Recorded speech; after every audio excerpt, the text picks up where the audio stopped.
आज हम यहाँ पे एक पीसफुल प्रोटेस्ट ममता बनर्जी के गवर्नमेंट के अगेंस्ट में करने आए हैं। और हम जो देख रहे हैं कि जो ममता पुलिस हमारी बहनों को नहीं बचा पा रही है, उनका मर्डर नहीं रोक पा रही है, उनका मर्डर नहीं रोक पा रही है, रेप नहीं रोक पा रही है। और हम ये सेम चीज़ असम पुलिस के साथ भी देख रहे हैं।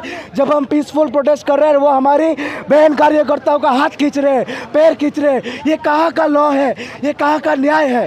आज हम आंदोलन करने आए हैं ताकि ममता बनर्जी अपने चेयर से हट सके और महिलाओं को जस्टिस मिल सके।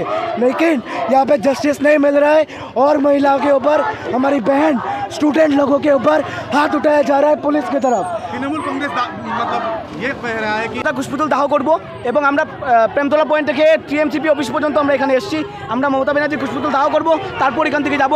আমরা দেখতে পেয়েছি যে এখানে এসে তৃণমূল কংগ্রেসের কার্যকর্তারা এখানে এসে আমাদেরকে অবরোধ করেছে, রাস্তার সামনে এসে আমাদেরকে আটকানোর জন্য অবরোধ করেছে। তাদেরকে এই জায়গায় আমরা ধিক্কার জানাই এবং তাদেরকে বলে দিতে চাই যে আজকের দিনে যে বিদ্যার্থী পরিষদ এমন একটা ছাত্র সংগঠন, বৃহত্তম ছাত্র সংগঠন, তাদের মতো ছাত্র সংগঠনকে আমরা ওপেনলি চ্যালেঞ্জ জানাই। আজকে দেখো বিদ্যার্থী পরিষদের কার্যকর্তাকে আজকে কয়দিন আগে যে কলকাতাতে একটা মেয়ের উপর, ডাক্তারের উপর যেভাবে মর্মান্তিকভাবে যার উপর রেপ করে কয়েকজন লোক, যেটা শোনা যাচ্ছে একজন অনেক বেশি হবে, এইটার জন্য গোটা ভারতবর্ষ তথা আমরা সবাই তার জন্য মর্মাহত।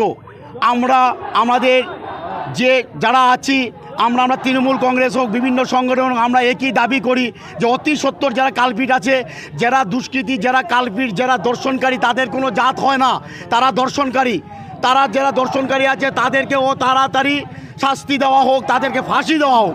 কিন্তু আমরা এখন কিছু আগে আমরা দেখছি, আমরা আজকে 2-4 দিন ধরে আমরা দেখছি যেভাবে আন্দোলন চলছে, যেভাবে মানুষ এইটার প্রতিবাদ করছে, এইটার দরকার, এইটার মধ্যে আমরা সহমত, তাদের সাথে আমরা আছি।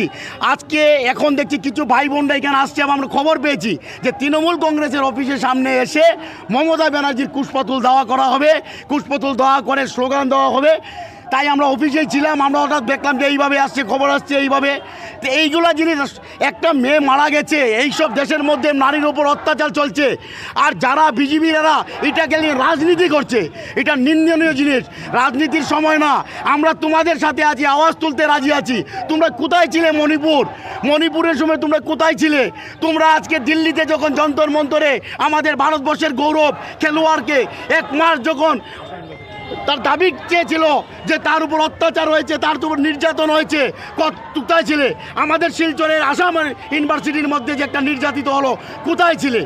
আমি মনে করি যখনই আমাদের ভারতবর্ষের কোনো মা বোনের উপর এরকম ধরনের কোনো অত্যাচার হয়, তখন আমরা সবাই মিলে, জাত ধর্ম বর্ণ কোনো দল নির্বিশেষে আমরা সবাই একসাথে এটার আওয়াজ তোলা উচিত এবং তাদেরকে শাস্তি প্রদান করা উচিত।